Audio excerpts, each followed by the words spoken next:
آقا دیلان جانم میشه در باز کنی؟ یه لحظه ببر.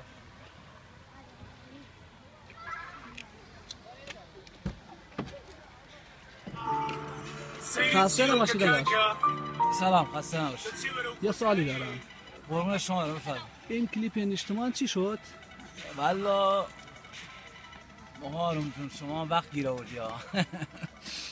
هر به حضور شما کلیپ انشتمان در حال پخشه تو شبکه‌های محواره‌ای در حال پخشه.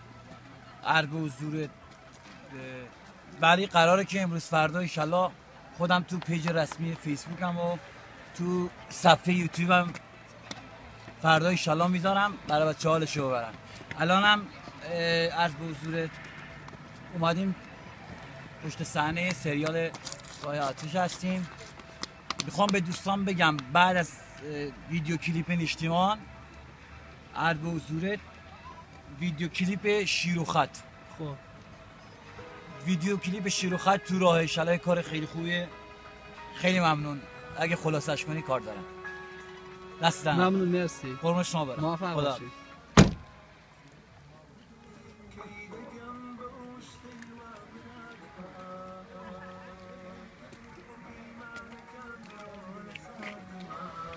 خیلی مرسی ممنون.